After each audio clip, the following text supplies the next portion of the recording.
before I start the majlis, you are also requested to recite Surah Al-Fatiha for the Isal al-Sawab of Yaqub Mirza Qazalbash, son of Bahadur Mirza Qazalbash, and Marhuma Shah Jahan Begum Qazalbash, daughter of Sayyid Sultan Hussein Rizvi.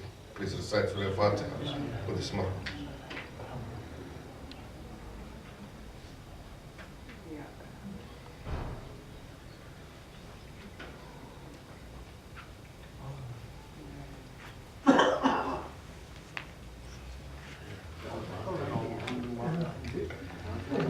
أعوذ بالله من الشيطان الرجيم بسم الله الرحمن الرحيم الحمد لله رب العالمين والصلاة والسلام على أشرف الأنبياء والمرسلين شفيع المذنبين وخاتم النبيين نبينا وشفينا وحبيب قلوبنا وطبيب نفوسنا أبي القاسم محمد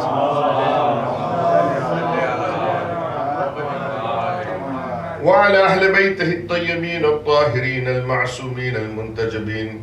بسم الله الرحمن الرحيم رب اشرح لي صدري ويسر لي أمري واحلل عقدة من لساني يفقه قولي.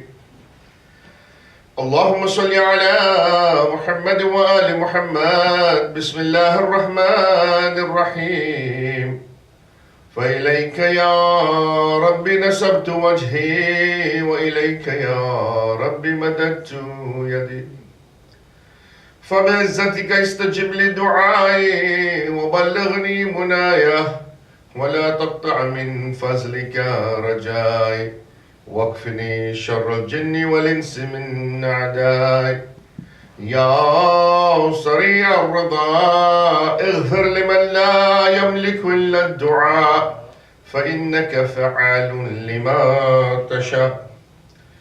يا من اسمه دواء وذكره شفاء وطاعته غنى ارحم من رأس ماله الرجاء وسلاؤه البقاء. يا سابغ النعم يا دافع النقام يا نور المستوحشين في الظلم يا عالما لا يعلم. صل على محمد وآل محمد وافعل بي ما أنت أحلو. وصلى الله على رسوله والأئمة الميامين من آله وسلم تسليما كثيرا كثيرا.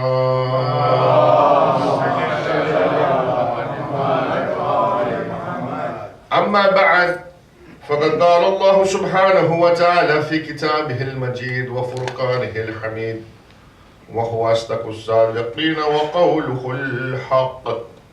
أعوذ بالله من الشيطان الرجيم بسم الله الرحمن الرحيم ألف لام ميم أحسب الناس أن يتركوا أن يقولوا آمنا وهم لا يفتنون. آمنا بالله وصدق الله العلي العظيم. صلى الله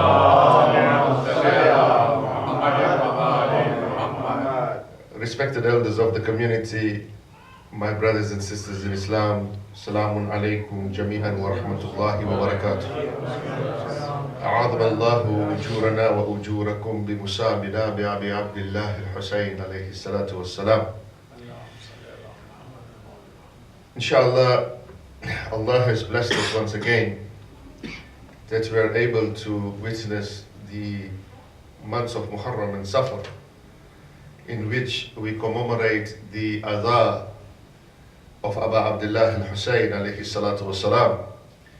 And the time that we are now going through, especially in Ashra Zainabia, is where really the musibah of the Ahlul Bayt intensifies. After the sacrifice of Imam Hussein alayhi salam on the day of Ashura with his companions and his family members, the atrocities and the calamities and the adversities that befell the Ahlul Bayt, the women folk of the Ahlul Bayt, and the children of the Ahlul Bayt was such that it allows us to reflect on these adversities and think about how we can take lessons from these adversities and apply it to our lives in this day and age. You see, we are in a constant battle against the dunya. We are constantly in a battle against the dunya. The manifestations of this dunya come in hardships and in struggles. There is not a person in this room, I can assure you, whether you are an elderly person or whether you are one of the young ones, I can assure you that there is not a person in this room who has not come across hardships or struggles or adversity in their life. And one of the purpose of these adversities, there are many levels of adversity and struggles and calamities that you can look at. And one of the purposes of these adversities is that it is a means by which Allah subhanahu wa ta'ala tests us.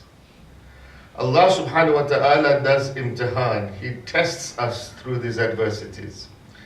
And of course, this is very well articulated in the first ayah of Surah Al-Ankabut, which is the surah that we normally recite on the nights of the Amal of Laylatul Qadr. And we recite it on the nights of the Amal of Laylatul Qadr, but we don't reflect on it. Because the first ayah of Surah Al-Ankabut, the second ayah actually, the first ayah of course is Alif Lam Mim.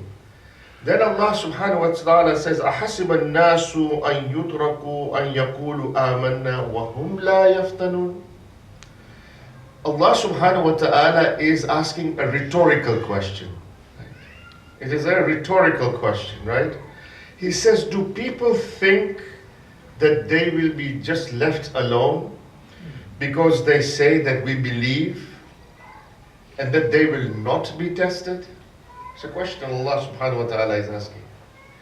Allah is saying that even after you have Iman, even after you believe in Allah subhanahu wa ta'ala, you will be tested in order to see which amongst you have the best of deeds. Ahsanul amal. Not just good deeds. Allah's test is so that He wants to see which of you has the best of deeds, right?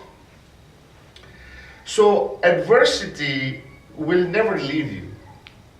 This is the fact of the dunya. The struggles and the calamities, it never stops. Adversity will never lead you. A man approached Amir al-Mu'mineen, Ali ibn Abi Talib,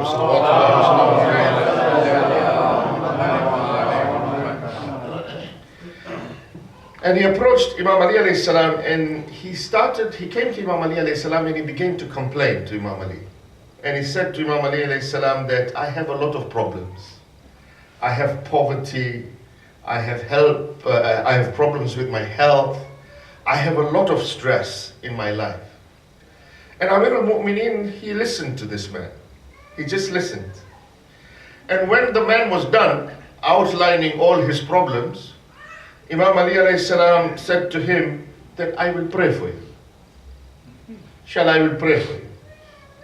So this man was happy that Amir al-Mu'mineen will pray for him. He came back the following week. He went away, and then he came back the following week. And he came back to Amir al-Mu'mineen and he said, Alhamdulillah, what you prayed for me, for all the problems that I had, for all the adversities that I had, for all the stresses that I had, for all the health problems that I had, for all the poverty that I had. You prayed for me. Alhamdulillah, it was all sorted out. But now I have some different problems. I have some new issues. I have now this stress. I have this other health problem.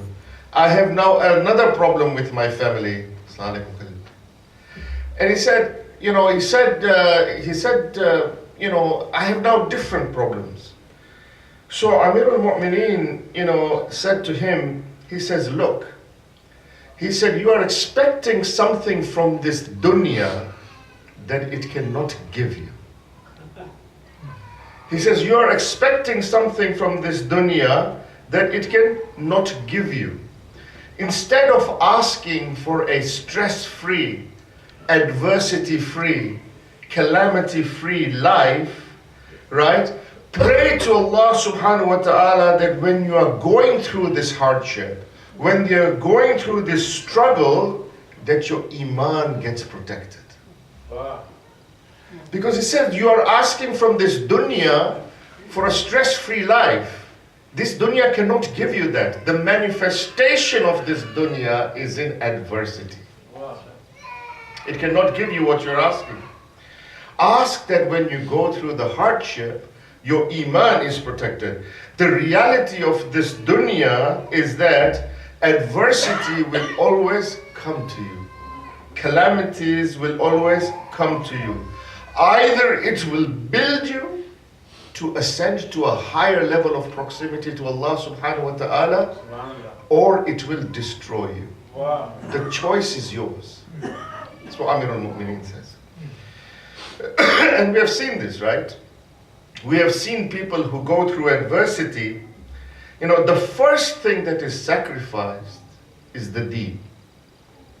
You will see when people go through calamity, the first thing that is sacrificed is the deen. Our first complaint is to Allah subhanahu wa ta'ala. The first complaint is to Allah subhanahu wa ta'ala. And so what they do is they run towards the dunya. They marginalize their religion and they run towards the dunya. What is important is that we need to find Allah subhanahu wa ta'ala in every ounce of that adversity. That's the challenge. It's all about how you look at it. It's all about your mindset. If you look at the fourth Imam, Imam Sajjad, salawatullahi wa after the events of Karbala, Imam alayhi salam was in Medina, right? And he was confined in Medina after what happened in Karbala. The Umayyad dynasty in Yazid wanted to confine him, in Medina, wanted to restrict him. He was basically under house arrest in Medina.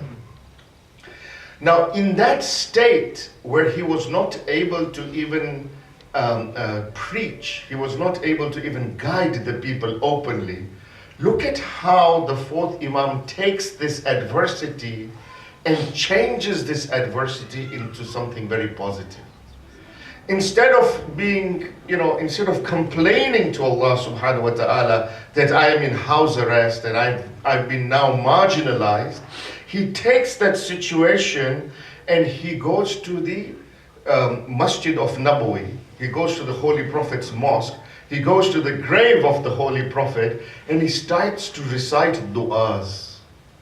And he recites du'as in such a way that these du'as have gems in it. They have gems of aqaid in it. They have gems of akhlaqiyat in it. He talks about morality. He talks about ethics. He talks about tawheed.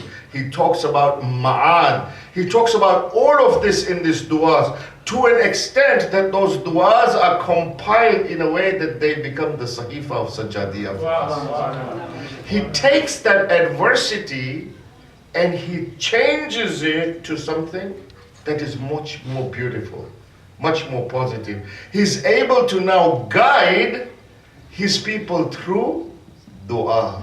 He's able to guide them through dua. Nobody can actually say anything to him, because if they see the Imam, the people of the Banu Umayyah, when they were asking, what is he doing? They say, he's not doing anything, he's just supplicating to God.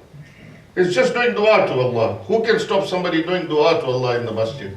But in those duas, he develops a framework of guidance, taking an adversity and changing that adversity to something beautiful. And that's what we learn from him. We have made decisions in this dunya because we have allowed the adversity to strip us of our Iman. We have allowed that adversity to take away that faith from us. Whenever we face a difficulty and a struggle, we take that adversity and it strips us and it rattles our Iman. That's when we start. We have a culture of blame, right? We always love to blame. We either blame Allah subhanahu wa ta'ala or we blame shaitan. Yeah? We never look within ourselves. We say to ourselves, what's the point in worshipping Allah subhanahu wa ta'ala? If He is going to take my husband away from me, if He's going to take my mother away from me, if He's going to take my child away from me, I worshipped Him all these years. All these years I worshipped Him. I came to the mosque, I recited Jummah Salat, I did Dua Kumail every Thursday night. After doing all of these things, why has He picked on me? He didn't get anybody else in the whole world. He just picked on me. This is something that we have, this sort of mindset. This is when the Iman becomes rattled. This is when the Iman becomes shaky, right? But look at how Amirul Mu'mineen Ali ibn Abi Talib salawatullahi wa sallam, look at how he looks at adversity. Having trust in Allah, having trust in Allah in the face of facing a calamity. Look at what he says in Dua Kumail. He says in Dua Kumail, صبرت على أذابك فكيف أصبر على فراق. Look at this statement of Amir al-Mu'mineen. صبرت على أذابك. I will be patient in adversity. When you throw calamities at me, and the biggest calamity, if I am in hell, I will be patient with that calamity. But how will I endure my separation from you? Mindset is totally different. He says, you throw whatever you want at me. Every adversity you can throw at me, oh Allah, but I will never lose sight of you. In Munajat al-Shabaniya, he says, that, oh Allah, if you send me to hell, and I am in hell with all those ardent criminals of yours, all those criminals that you've sent in hell, and if I am in hell with all of those people, I'm going to gather them around me and I'm going to tell them how much I still love you. Look at the mindset of Amirul Mu'mineen. Even from the depths of hell, he says, I will call out to you. The adversity will not make me lose sight of you. I will still call out to you from the depths of hell. Ya wali al-mu'mineen, Ya ghayat a'mal al-arifin, Ya ghiyath al-mustaghithin, Ya habib qulub al-sadiqin. This is what he says. He says, even though I will be in the most adverse situation, I will never lose sight of you. This is when you have tawakkul on Allah subhanahu wa ta'ala. This is when you have trust in Allah subhanahu wa ta'ala. Your vision is now nothing but Allah subhanahu wa ta'ala. See, our vision is very narrow. Allah's vision is not narrow. We live in the moment, right? We always live in the moment. We only see from that narrow window that is in front of us. When I was traveling today on the aeroplane, right, and I was coming to Los Angeles, right, I was looking at the window, outside of my window, and all I could see is one frame at a time, right? The pilot was saying that look on your right side and you'll see Beverly Hills, and look on this side and you will see this, and I could not see anything. I was just able to see one frame at a time, one window at a time. And when we were landing, I could only see that one aspect at a time. And as we moved along, I would see another window. As we moved along, I would see another thing from the window. One window at a time. Allah subhanahu wa ta'ala does not see us that way. Allah's vision is vast, right? He does not see one window at a time. His vision is that he sees the totality of our life. He sees the totality of our life. Allah's vision is vast. And so he knows that there will come a time when you will realize that had I not gone through that adversity in window number 1, I would not have achieved success that I did in window number 6. Allah sees your whole life. We are just living in the moment, one window at a time, right? If you're able to endure that adversity in that first box, then you will come to realize that because of that adversity, I was able to succeed in box number 6. This is what is important. So Allah says, I see your whole life. So trust me. When an adversity comes, do not get your Iman rattled. Trust in me and go through that adversity, because the choice is yours. Either it will ascend you to a higher level, or it will destruct you to a very low level. It's your choice. You know, a question always comes up, right? That the youth always ask a question. How do I know that when I'm going through an adversity right now, how do I know that is this a test from Allah subhanahu wa ta'ala, or is it a distraction of shaitan? And Imam Ali alayhi salam, he says, you know, recite the salawat wa nabi.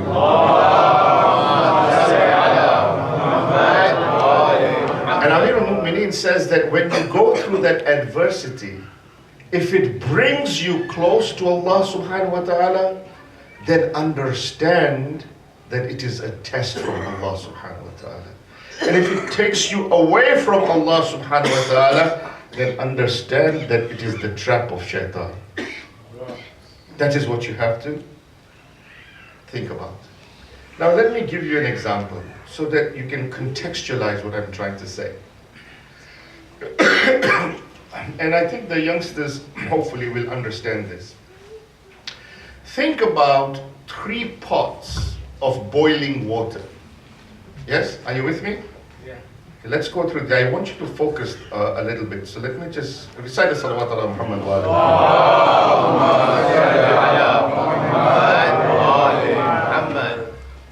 Because I want you to work with me on this, right?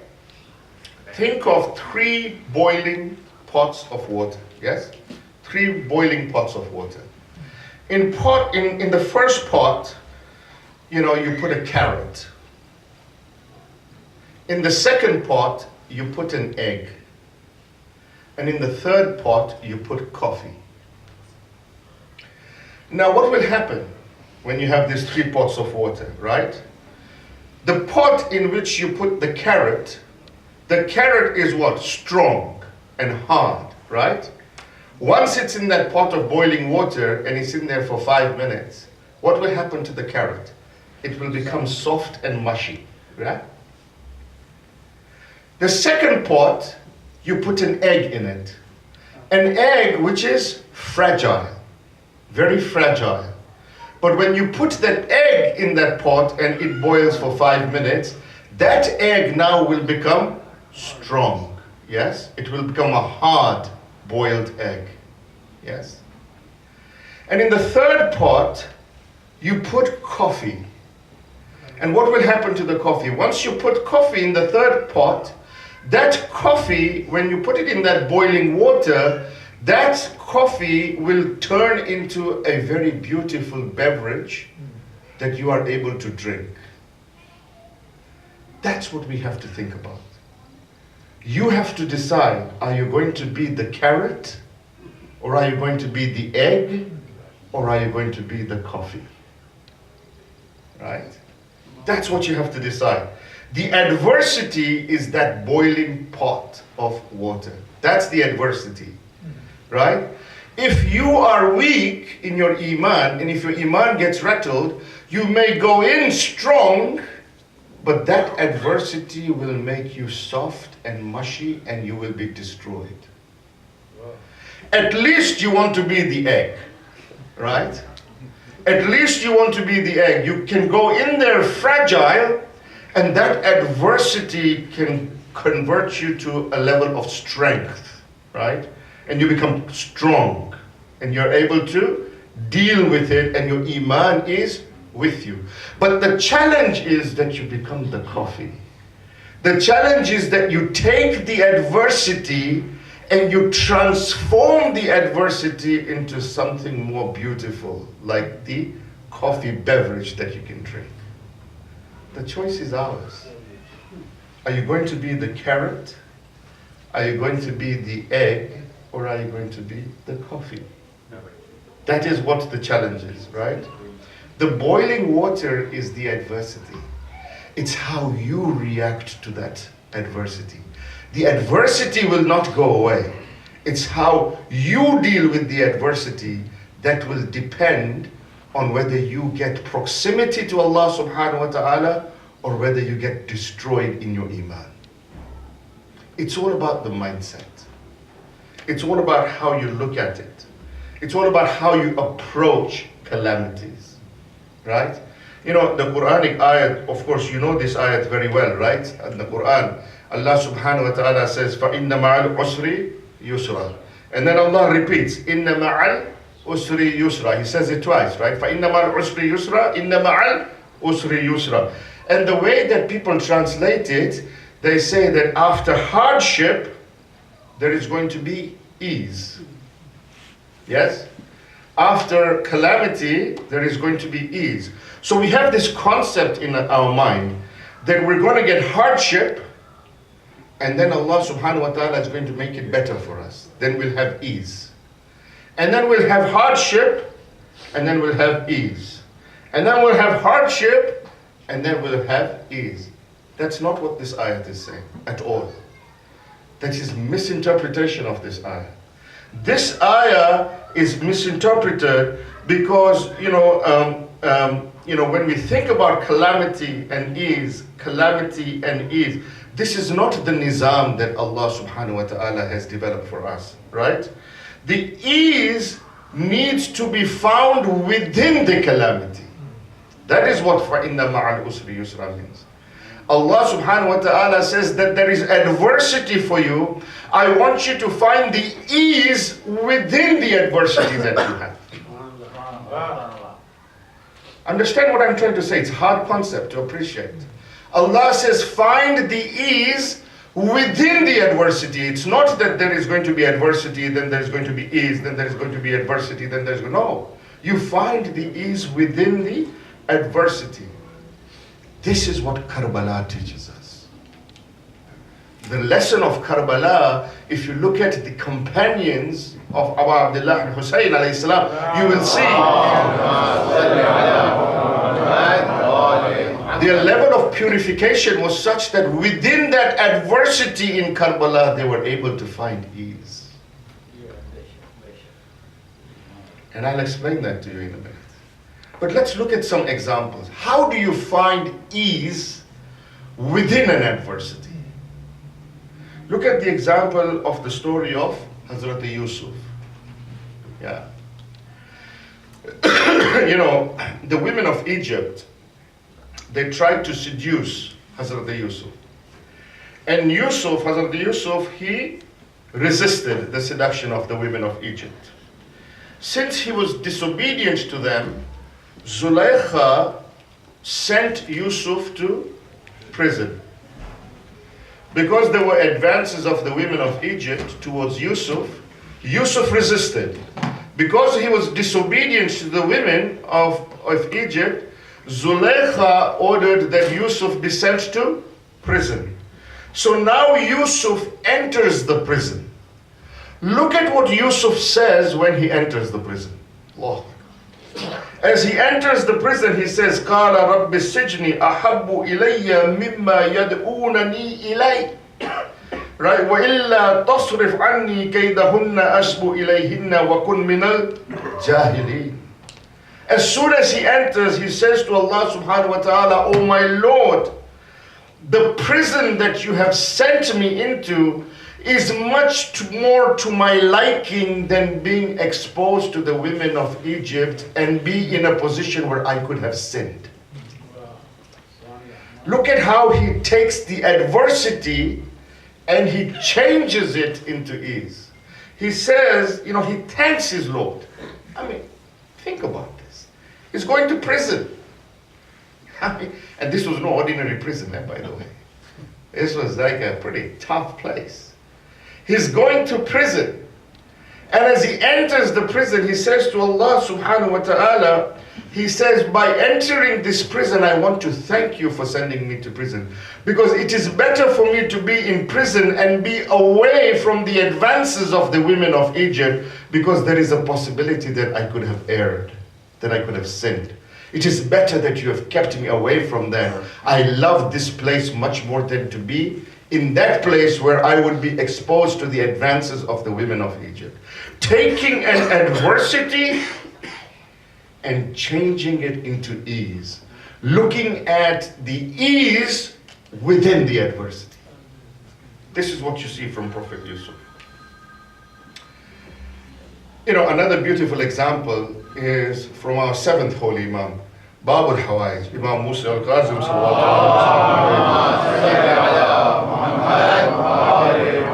And of course, it is his birthday today, right? Today is his day of his wilada. And we don't celebrate the wilada, of course, of the seventh Imam in Safar, because we are still in that stage of mourning for Abu Abdullah al-Hussein until the day of Arba'in. So we celebrate his birthday in another month, in Rajab. And some cultures celebrate it in another time. But we want to talk about this Imam because it is his birthday. We don't celebrate it, but let's talk about how he looks at ease within adversity. He's Babul Hawaj. And you know what? I tell you, this Imam has a very special spot in my heart. Because may Allah give us the opportunity that we go and visit Babul Hawaj in Qadri. Thank you. It is not easy to become Babul Hawaj. It's not easy. Allah graces you with that title of Babul Hawaj. Babul Hawaj is the door of desires, right? That you go to his door and through his wasila, all your desires get accepted. It's not something that just comes like that. There are 3 Babul Hawaj, right, in Iraq, where we go and visit. One is, of course, the 7th Imam in Qadmain.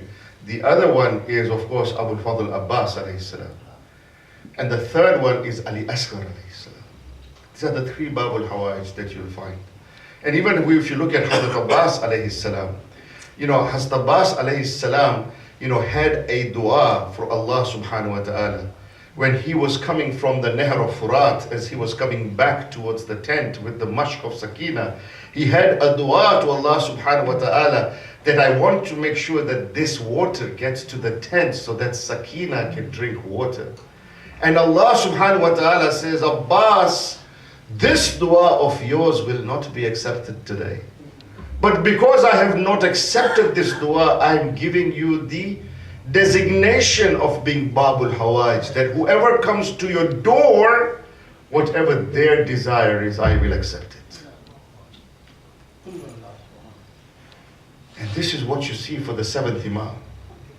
7th Imam is an Imam that went through great hardships, through great calamities, right?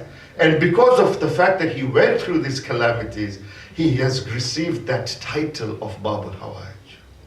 The 7th Imam was put from one jail to another jail, to another jail.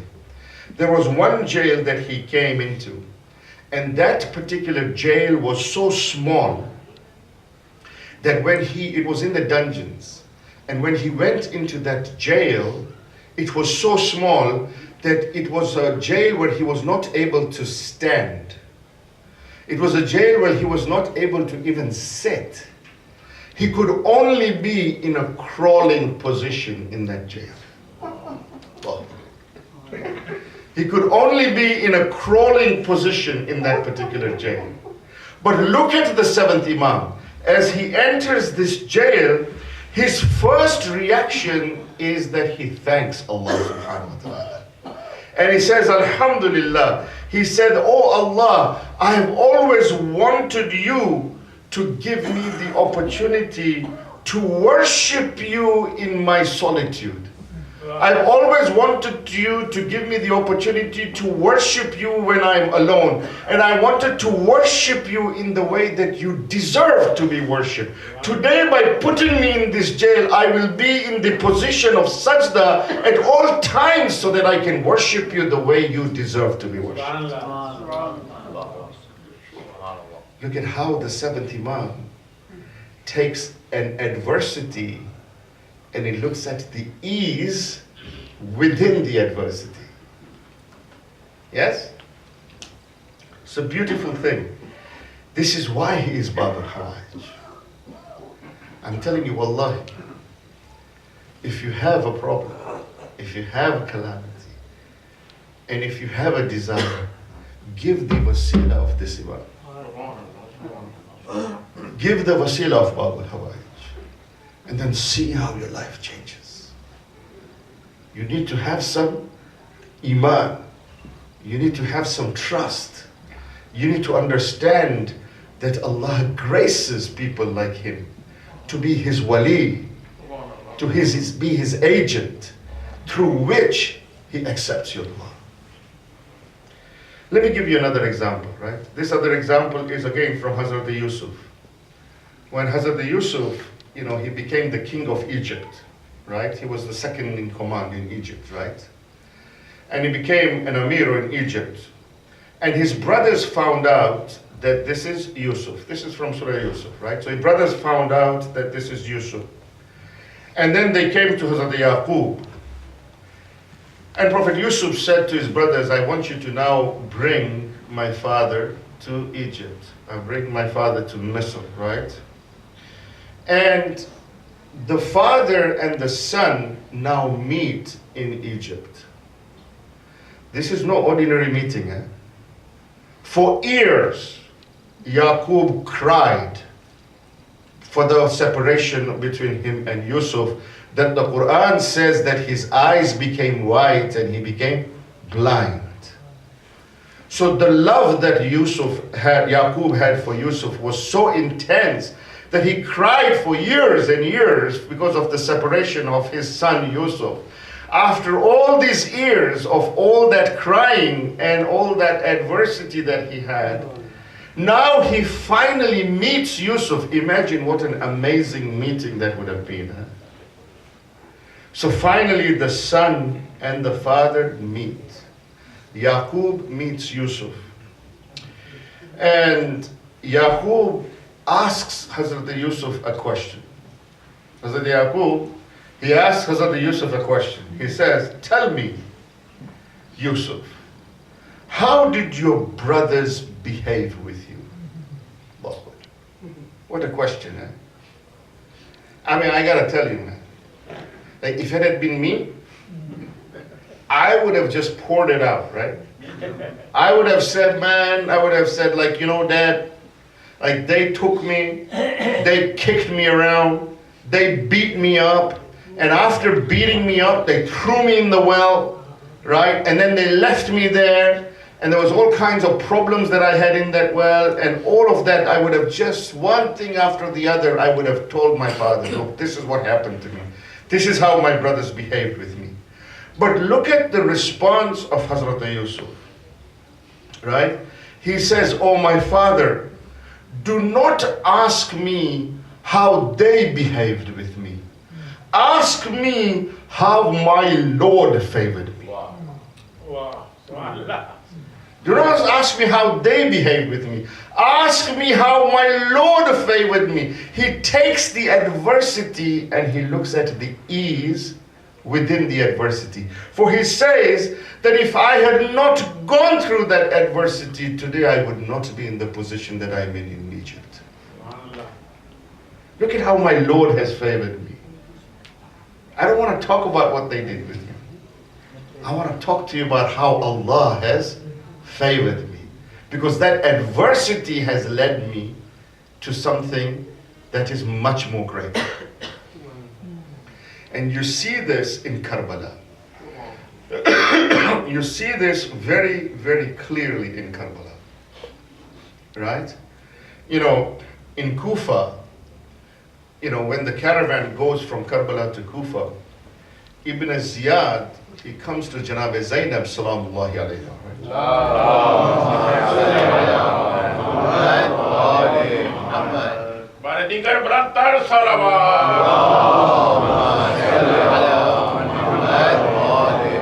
And in Kufa, Ibn Ziyad comes to Janab Zainab salamullahi alayha and he says to her, what do you think about what Allah has done to your brother? It's a very rude way of talking to Janab Zainab. Right? In a very arrogant and rude way. He says, what do you think about what Allah has done to your brother? This is the concept of Jabr, which is not my topic today, but another time, inshallah. Right? He's blaming Allah. What do you think about what Allah has done to your brother? Look at the response of Zainab. The response of Zainab is immediate. She says, Ma ra'aytu illa jamila. She says, I did not witness anything in Karbala except beauty. I did not witness anything in Karbala except the beauty of Allah subhanahu wa ta'ala. Now I have a question for Janab Zainab salamullahi alayha. What version of Karbala do you have? What version of Karbala are you talking about?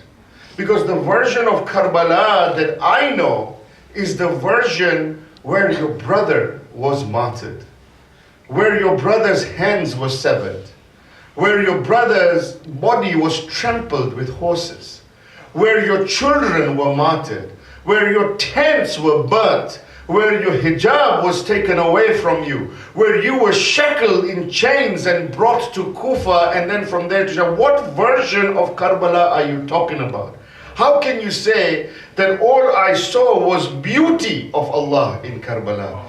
That tells you that when you reach a level of spirituality and closeness to Allah subhanahu wa ta'ala, you start to see the ease within the adversity.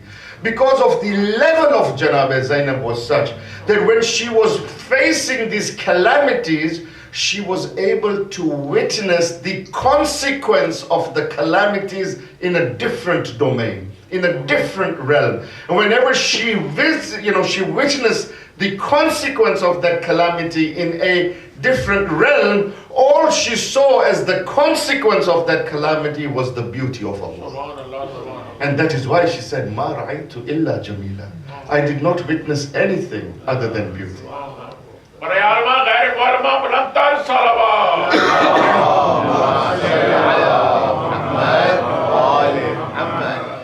And that is what happens. These are the awliya of Allah. These are the people who are the awliya of Allah. They are the representatives of Allah. They've reached to that level of closeness that even when, you will see, the Urafa will tell you this, that, the companions of Abu Abdullah and Hussein, when they were being martyred, as they were coming closer and closer to their own martyrdom, to their own Shahada, their faces would be more and more enlightened. They would become more and more enlightened in their faces. You would see a nur, you would see a level of nur in their faces. Why? Why? Because they were now getting to realize that realm of closeness to Allah subhanahu wa ta'ala that they could only get through the sacrifice for Abu Abdullah. And it doesn't mean that they did not feel the suffering. They felt the suffering. The suffering was felt to them. But at the same time as they felt the suffering, they were able to witness the consequence of that, and they saw nothing but beauty of Allah. That is what ma ra'aytu illa jamila means. This statement is not an ordinary statement. This statement of Janab Zainab salamullahi alayha, wallahi, I'm telling you today she is alone in Sham. Nobody visits her anymore. She's alone in Sham. And this center is named after her, mashallah. Right? Take a moment and think of what she has given to us as a gift. ما رأيت إلا جميلا.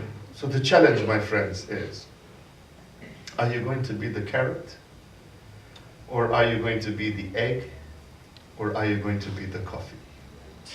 That is the question for tonight, right? Adversity will never go away. This is the reality of dunya. Sometimes, we look at 10 other people and we look at their lives and we wish we had their life. But we don't realize that adversity is actually relative. It's not absolute. It's relative, right? What is adverse to one person is not adversity to somebody else. So whilst you are looking at 10 different people, looking at their life, remember there are 10 other people looking at you and wishing that they had your life. Adversity is relative, right? It's not absolute, right? You heard the famous saying, right? I complained I had no shoes until I met a man who had no feet. Adversity is relative. Right? It's not absolute. The fifth Imam, Imam Muhammad al-Baqir,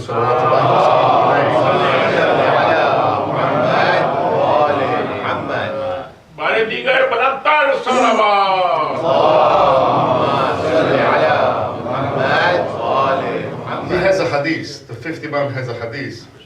He says that, in order for Allah subhanahu wa ta'ala to elevate, to ascend His creation to a higher level, He wishes them to be at a higher level. So in order to elevate them to a higher level, He places them in difficult hardships. It's a fifth Imam. He places them in difficult hardships. To the point, he says, that the people around that person say, I wonder what he has done to anger Allah subhanahu wa ta'ala. The people around him say, I wonder what he has done to anger Allah subhanahu wa ta'ala and to bring the wrath of Allah subhanahu wa ta'ala upon him. But the fifth Imam says, if these individuals understood what Allah actually had in store for him as he goes through this adversity, they would not feel sorry for him, rather they would envy him. And then he says that at the same time, Allah sometimes places the riches of this dunya at the feet of a person and takes their akhirat away from them. And the people around them, become jealous of him.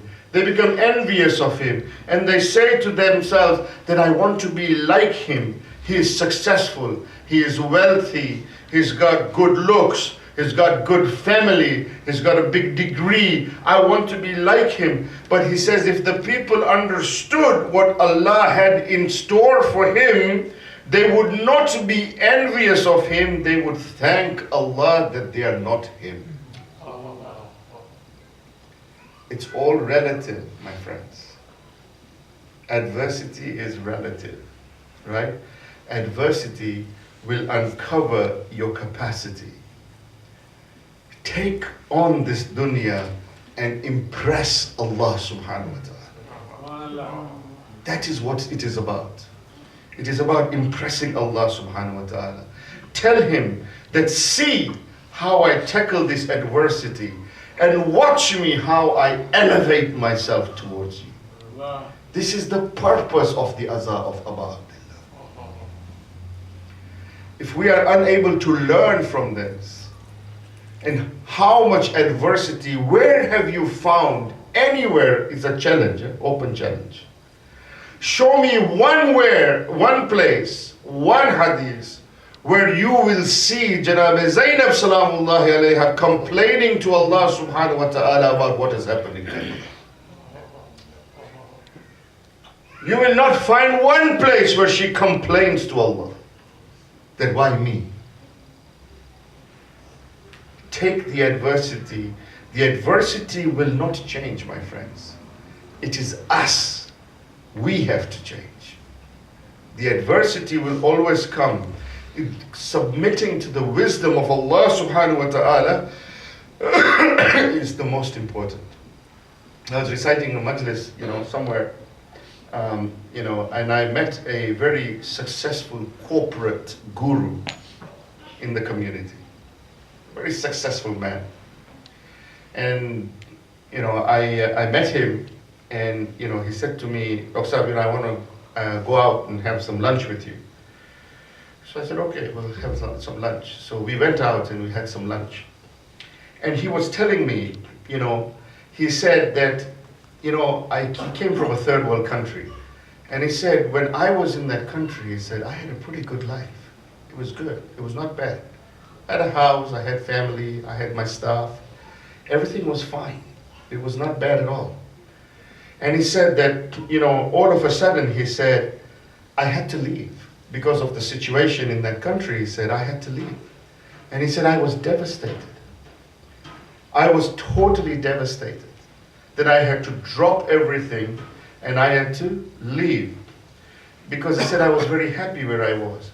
But he says, today, I have become a guru, a corporate guru in this part of the world. And today I realize that had I not gone through that adversity, I would never have had the opportunity that I have today in being where I am. And I said, in all of this, I have never lost sight of my trust and tawakkul on Allah subhanahu wa ta'ala. And that's what adversity can do. It can either make you or it can break you. Right? It can destroy you. And there is nobody that we can give an example of in adversity than Janab Zainab sallallahu alayhi wa. Because these are the times of the calamities of the Ahlul Bayt. The daughters of the Prophet, after the events of Karbala, they were shackled in chains, right? When this caravan comes to the darbar of Ibn Ziyad in Kufa, when it comes to the palace of Ibn Ziyad in Kufa, Shimr presents the head of the Shahada to Ibn Ziyad. He presents the head of the Shahada to Ibn Ziyad. Ibn Ziyad takes a stick in his hand and he starts to disrespect the head of Abu Abdullah al-Hussein. As he's disrespecting the head of Abu Abdullah al-Hussein, at one point then, Ibn Ziyad looks at this man who is standing there shackled in chains. He has chains that are shackled all around his body. He looks at this man and he says to the people, he says, who is this? And Imam Sajjad alayhi salam, with his hands cuffed, his chains across his whole body, he comes forward and he says to Ibn Ziyad, oh Ibn Ziyad, I am Ali ibn al-Hussein. I am Ali ibn al-Hussein. And Ibn Ziyad says that if you are Ali ibn al-Hussein, I was told that Ali ibn al-Hussein was killed in Karbala. And Imam Sajjad says, no, that was my other brother Ali ibn Akbar who was martyred in Karbala. At that point, Ibn Ziyad gives the orders to his army folks and he says to them that I want you to go and kill this man. I want you to go and kill the son of Hussein. As he gives that particular order, Janab Zainab comes in front. She comes forward and she throws herself in front of Imam Sajjad and she says to the people, if anyone dare touch my son Sajjad, they will have to kill me first before they kill Sajjad. अज़ीज़ान इज़रामी, आपने सुना होगा कि जब मदीने में किसी ने इमाम सज्जाद को ये पूछा कि सबसे ज़्यादा तकलीफ आपको कहाँ हुई है, तो इमाम सज्जाद ने 3 दफ़ा कहा है अश्शाम अश्शाम अश्शाम। देखो ये इमाम का जुमला है। इमाम को एक बार कहना चाहिए था अश्शाम। इमाम ने 3 बार अश्शाम क्यों कहा? उलमा लिखते हैं इस हदीस की तफसीर में, उलमा लिखते हैं कि 3 दफ़ा इमाम ने अश्शाम इसलिए कहा है کیونکہ پہلی دفعہ الشام سے مراد بازار شام. ہائے وہ ایسا بازار تھا جہاں امام کہتے ہیں، امام خود کہتے ہیں کہ یہ وہ بازار تھا کہ جس بازار میں ان لعینوں نے میرے گردن میں رسی باندھی، اور بازار میں اس طرح سے مجھے لے جایا گیا کہ جیسے کسی جانور کو ذبح کرنے کے لیے لے جاتے ہیں، کسی جانور کو ذبح کرنے کے لیے لے جاتے ہیں. اس سیدانیوں پہ پتھر برسائے گئے. یہ وہ بازار ہے امام کہتے ہیں کہ جہاں سیدانیوں پہ پتھر برسائے گئے، مجھے گھسیٹ کے لے جایا گیا. دوسری دفعہ الشام سے مراد دربار یزید ہے. امام سجاد فرماتے ہیں کہ یہ وہ دربار ہے کہ جہاں یزید کے سامنے بنو ہاشم کی عورتیں بے پردہ کھڑی تھی، اور یزید سر حسین کی توہین کرتا تھا، اور پھر یزید پوچھتا تھا کہ یہ کون ہے اور یہ کون ہے، اور وہاں کے لوگ جواب دیتے تھے ہذہ زینب وہذہ کلثوم وہذہ رباب وہذہ سکینہ.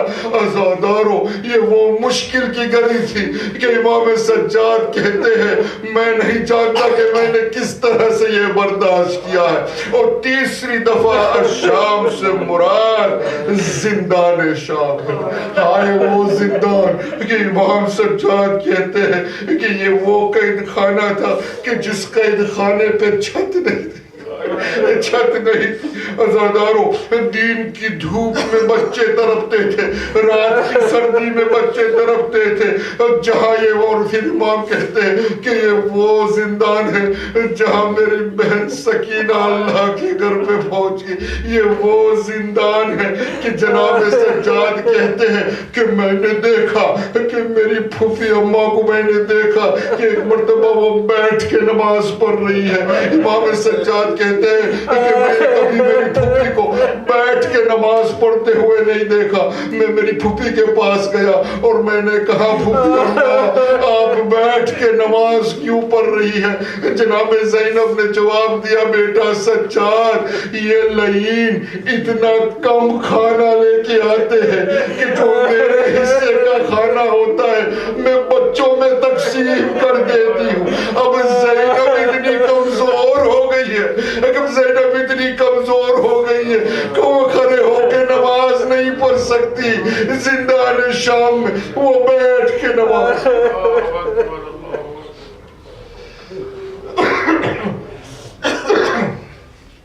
يعلم الذين ظلموا إياه من بلد ينقلبون إنا لله وإنا إليه راجعون.